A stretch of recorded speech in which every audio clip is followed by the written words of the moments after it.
is the 3 presentation secrets for MLMers. We're going to ask and answer a few questions. Number 1, how do you present so you get the right people to buy or sign up? And what I'm talking about, people with drive, people who are committed, people who really want to make the world a better place for themselves or for other people around them, ambitious people, driven people, basically kind of crazy people. Number 2, how do you present in different circumstances? Like you might have a one-on-one with somebody, or you might be at a Starbucks, or you might have a small group in your house, and you might also have a really big event at Carnegie Hall. All of these situations require that you do some kind of presentation. You got to open your mouth, you're going to have pictures, you're going to have images. Some way or other, you have to convey to people who are sitting there something about your business or your product or your service or whatever you've got. Last is, how do you present the product or service? When I talk about product, I'm going to be referring always to product or service. And the business, I'm going to be referring to people that you're looking for who are usually called recruits, people who would then want to build a business with you. That is, those people who want to market the product, they want to get customers, and they want to find other business builders, other salespeople, people who want to promote the idea of the product and the business. Okay, the recruits. How do you present the product versus the business? Right now, in this economy, it's probably one of the best times I know of to rev up any kind of business of your own. And MLM is no exception. Given the economy where the kinds of companies that have sustained, certainly people in the United States for the last 50 or 100 years, those companies are not quite as solid as they used to be. And a lot of kinds of industries where people used to work regularly, they're just shrinking because other things are taking their place. And the time to have to be an entrepreneur, this is a marvelous time to be an entrepreneur. Many people are not used to being entrepreneurs in the United States. 85% of the adult population has jobs. And that's not anything bad. A lot of people love their jobs. Believe me, a lot of people who work at Facebook and Apple and companies like that, they're crazy about going to work. It isn't that everybody hates their jobs, but jobs have been the way that we've kind of sustained our economy. Companies grow and people go to work, and that's kind of how it is. But a lot of these companies are no longer growing. And it's really probably one of the best times, I think, to be promoting a business of your own, to develop a business of your own, and particularly in MLM business, if you do it in ways that people don't feel like, oh my gosh, it's going to be icky, oh my gosh, it's one of those things, it's one of those people doing one of those things. And I'm going to show you today how to present your business or your product so that you never come across like one of those people doing one of those things ever again. I want to start with a lesson from Zynga. Some of you probably know them. They've created games like Farmville and Cityville, and they're just hauling in money hand over fist with these games that they started basically on Facebook. One of the things people who don't have a lot of business experience don't realize is what the numbers really are. They'll get 3 no's and think, oh my God, nobody wants this. Nobody wants this. Nobody wants me. I don't know how to do this. It must be me. It must be the product. I made a big mistake. The numbers, once you know what they are, then you kind of relax. And it's just hard to acknowledge them, particularly if you come in listening to the recruiters who tell you everybody wants this and the product sells itself and everybody wants health and wealth. I think you've all discovered one day in the life of a network marketer, and that stuff is just totally false. But it sounds good to get you in. Zynga.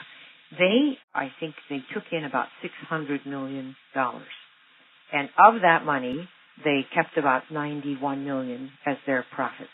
Okay? And the revenue comes from people playing games online, like Facebook. Some of you probably know them. Here's the quote. Listen to this. This is where the money comes from, guys. Okay? Over 95% of Zynga's players never spend a nickel on its games. 95% never spend a nickel on the game.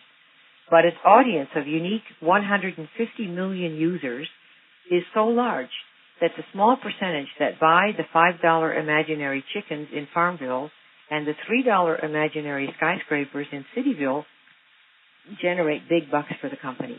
Some players spend hundreds or even thousands of dollars a month. They're called whales inside Zynga, the same term casinos use for high rollers.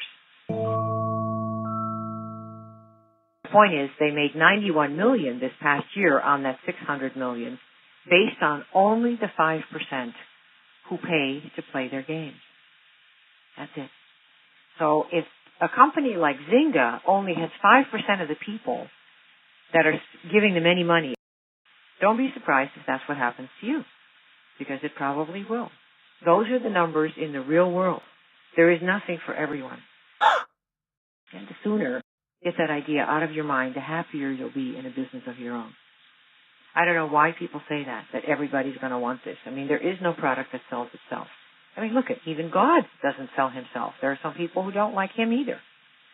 So just think about Zynga. Of all the money they made, $91 million last year for profit, it came from 5% of the people who played their games. 95% of their customers never give them any money. Now, the needs of this class. Why am I teaching this class? Number one, there is not a template available out there that I know of on how to do a presentation, other than, the typical corporate templates, which are pretty boring. And I think nobody perceives any need for training on how to present. What skill set is needed to present anything. But presentation, it's an art. One of the most difficult things is how to make a presentation. In fact, people say often one of the things they're most afraid of is speaking in public and dying. So to say that it's easy is just silly. If it were, we wouldn't have a 95% dropout rate. So what does it mean to make an effective presentation? It's not anything that the industry, for the most part, has thought worthy of teaching. Because after all, if it's so easy and anyone can do it, then all you have to do is talk to your friends. Why in the world would you need to spend time learning how to make a presentation, right? So here's what we're going to do. You want to master two aspects of a good presentation: the parts and the concepts. And some of this stuff is going to be on the notes that I sent over. The parts of a presentation, first of all, in any presentation, there's a beginning, a middle, and an end.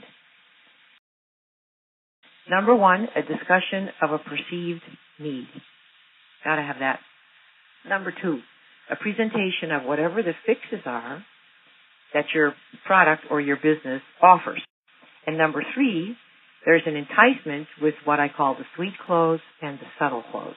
So those are the three pieces of any presentation: the discussion of the perceived need, the presentation of the fixes, depending on what the perceived need was that you presented, and then you're going to do some enticing with a sweet close and a subtle close. Number one, a common enemy. You need a common enemy, and that's the pervasive problem that's facing a certain group of people. Everybody does not have the same common enemy, so it's going to be specific to what it is that you are presenting. Number two, you need a magic moment, a holy cow moment, holy cow, holy mackerel. You need a moment like that in your presentation. Third, the inner presenter. What's the state of mind that brings out the best in you? Those are the three concepts that you want to get in your mind and have completely under control. I'm going to show you exactly what the pieces are in this presentation so you know what they are. So it's a common enemy, a magic moment, and then your inner presenter, which is the state of mind that brings out the best in you, because that's what you need to do. All right, so let's do first the common enemy.